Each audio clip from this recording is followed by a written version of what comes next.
महाकाल बाबा स्वामी कैलाशपुरी महाराज ने उत्तर प्रदेश के हाथरस में हुए हादसे पर गहरा व्यक्त करते हुए कहा है कि कर्महीन होकर बाबाओं के पास बैठने से तकदीर कभी नहीं बदलती, बल्कि तकदीर को अपने अच्छे कर्म, त्याग और प्रेम से ही बदला जा सकता है।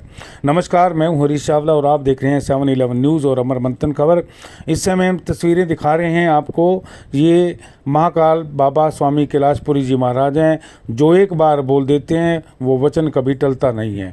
इन्होंने आज तक जो भी भविष्यवाणी, चाहे मौसम को लेकर की हो, चाहे बारिश को लेकर की हो, चाहे किसी भी तरह की हो, वह कभी ना तो झूठी हुई है और ना ही कभी अधूरी हुई है। वह भी उत्तर प्रदेश के हाथरस में हुए जो 120 से अधिक लोग जो गुजरे हैं, मतलब कि जिनकी मृत्यु हो गई है, उनसे महाकाल बाबा स्वामी कैलाशपुरी महाराज भी बहुत दुखी हैं। लेकिन आज उन्होंने कहा कि पैसा इकट्ठा करने वाले संतों और कथाकारों को उन्होंने तंज कसते हुए कहा कि इन बाबाओं को भीड़ से मतलब, क्योंकि कथा में आई भीड़ इनके चरणों में झुककर पैसा डालती है और इन्हीं पैसों से इनके आलीशान महल खड़े हो जाते हैं।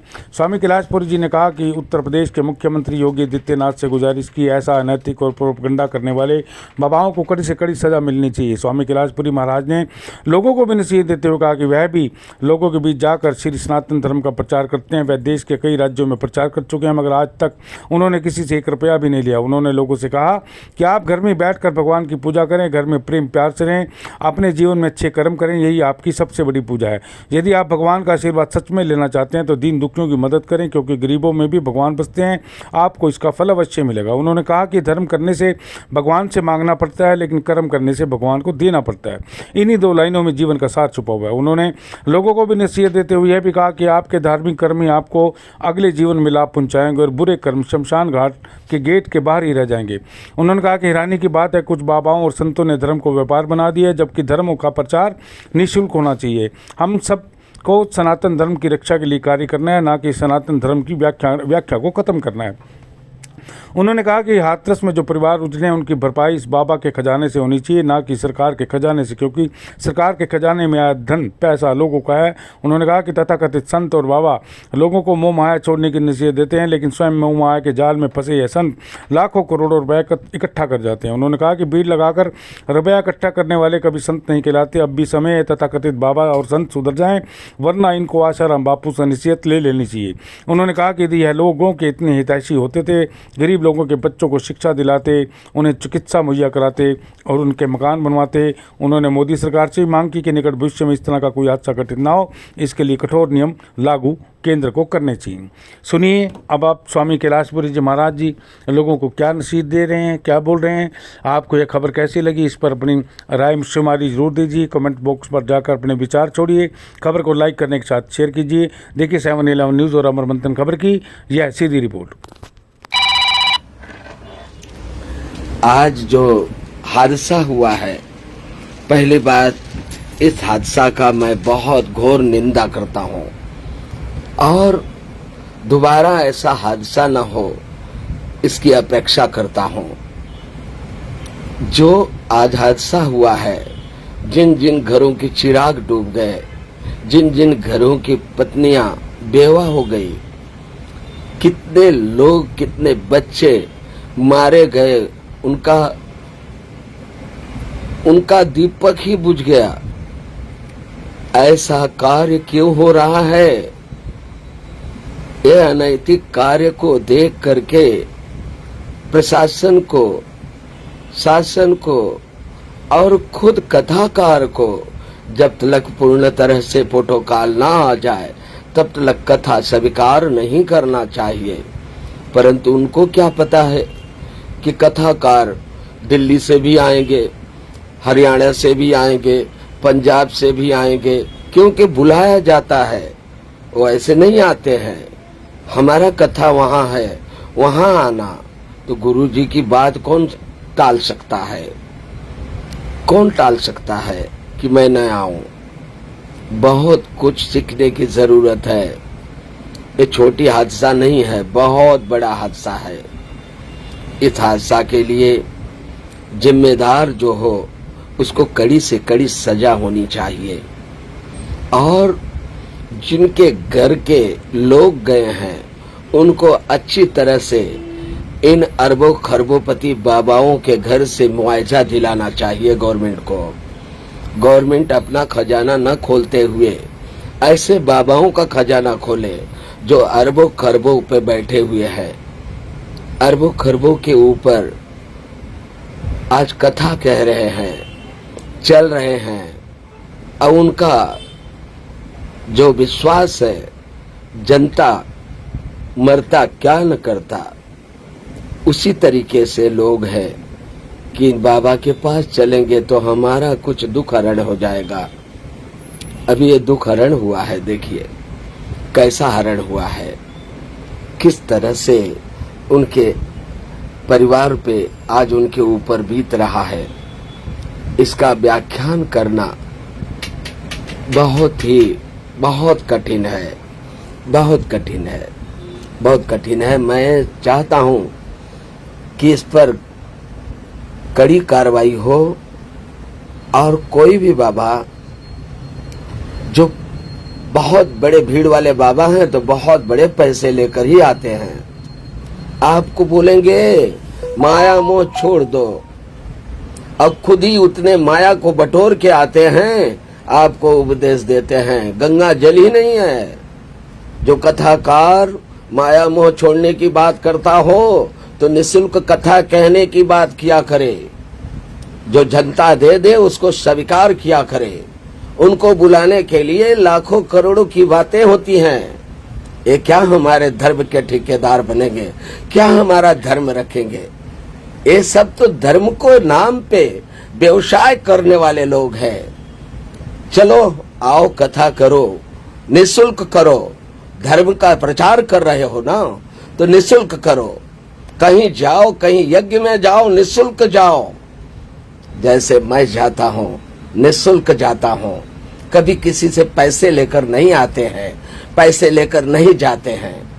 इसलिए धर्म, सनातन धर्म को रक्षा करना है तो अपने वृत्ति को पलटो। ये मत दिखाओ आश्रम चला रहे हैं, फोकट में खाना खिला रहे हैं। खाना खिला रहे हैं फोकट में नहीं। कई करोड़ रुपया आएगा तो 10 लाख 5 लाख खर्चा करके भोजन करा देते हो। ओ उनको भी शर्म लगता है आपका प्रसाद खाने में, क्योंकि वो प्रसाद में ही ऐसा माया छुपा हुआ है, ऐसा जाल छुपा हुआ है। ज्ञान की तो बात दूर है, किसी को ज्ञान प्राप्त नहीं हो सकता। पैसे देकर खरीदे हुए ज्ञान नहीं प्राप्त होते हैं। ज्ञान तो ऐसे देने की बात होती है और निःशुल्क की बात होती है, उसमें पैसे के कमेंट की बात नहीं होती है। आज सब कथाकारों को मैं एक संदेश देना चाहूँगा, अगर सनातन धर्म को बचाना है, अगर हमारे प्रकृति की रक्षा करनी है, तो निःशुल्क कथा करो, निःशुल्क जाया करो।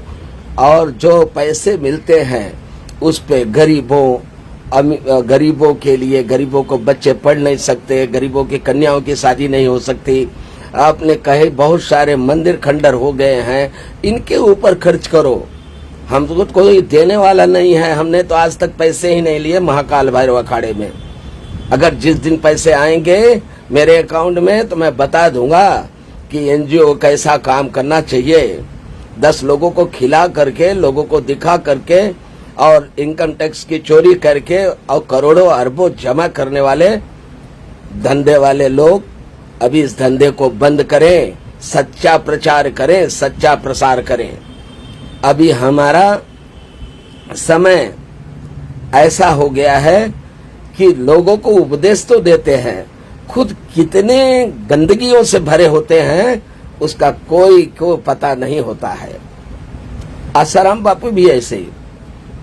आज मेरा कथा गुजरात में है तो यहाँ मीरा भेंदर शहर के लोग बस में भर भर के जाते थे। अरे आप लोग क्या करना चाहते हो? कैसा कथाकार हो? लोगों की हत्या करवा देते हो, भीड़ लगवा कर, कोई बंदोबस्त नहीं होता है। ऐसा नहीं होना चाहिए, ऐसा नहीं होना चाहिए। और हर कथाकार को आंखें खोलनी चाहिए, हर वो संत को आंखें खोलनी चाहिए। हमारे सनातन धर्म, हमारे हमारा जो सनातन धर्म है, हमारी जो प्रकृति की रक्षा है, सभी को मिलकर करनी चाहिए। धन पर सो करके ऐसो आराम नहीं करना चाहिए। जितने भी आज कथाकार हैं, कल झोला लेकर टहलने वाले लोग थे और आज उनको करोड़ों अरबों खरबों आ गए तो उसका उपयोग करो बेटा, उपयोग करो। लोगों में ले जाओ, उसको खर्च होने दो, उसको किसी काम में लगने दो। एक संत प्रयाग में जब उसका मर्डर हुआ, मर्डर होने के बाद उसके पास कितना किलो चांदी, कितना किलो सोना और कितने कैश प्राप्त हुए, कितने कैश प्राप्त हुए उसके पास। ऐसो आराम की जिंदगी जीता रहा, मर गया। शमशान के बाहर ही सब रहेंगे, ध्यान रखना। शमशान के गेट के अंदर प्रवेश ही नहीं है। जो धन कमाओगे अगर उसका सदुपयोग नहीं होगा तो शमशान के बाहर ही, उसके अंदर जाने की प्रवेश ही नहीं है। इसलिए संभल कर चलो। मैं महाकाल बाबा स्वामी कैलाशपुरी बोल रहा हूँ, इसको आप लोग नोट कर लीजिए। और कोई को ले जाने की शक्ति अगर बन गई है तो शमशान के अंदर ले जाकर दिखाओ। दिखावा नहीं चलता है, भक्ति भाव की होती है, प्रेम की होती है। उनको एक बार कोई अगर शिष्य आ जाए किसी गुरु के पास, बार बार चक्कर लगाने की जरूरत नहीं है, उसको बार बार बुलाने की जरूरत नहीं है। एक ही बार में ही ऐसी विद्या दे देना कि अपने घर में ही वो भगवान को प्राप्त करे और अपने घर के परिवार को प्रेममय कर कर लेकर चले। उसी को संत कहते हैं, उसी का नाम संत है। संत वो नहीं है जो कैसी भी भीड़ लगाकर जाने के लिए भी पैसे का सौदा करना और वहां पहुंचने के बाद भी दक्षिणा मिला उसके लिए झगड़ा करना, और लोग जो दक्षिणा चढ़ाए वो भी लेकर समेट कर आना और उसका सदुपयोग न होना। ये बड़ी दुर्भाग्य की बात है। मैं इससे ज्यादा नहीं बोलूंगा, फिर कभी मौका आएगा तो अवश्य बोलूंगा। सुधर जाइए आप लोग, सब लोग मार्ग आइए, मार्ग पे आइए, बाग पे आइए। नहीं तो एक दिन ये हमारा सनातन धर्म चलाने वाला कोई नहीं रहेगा, कोई नहीं रहेगा। जय सिया राम, जय जय सिया राम। आदेश आदेश।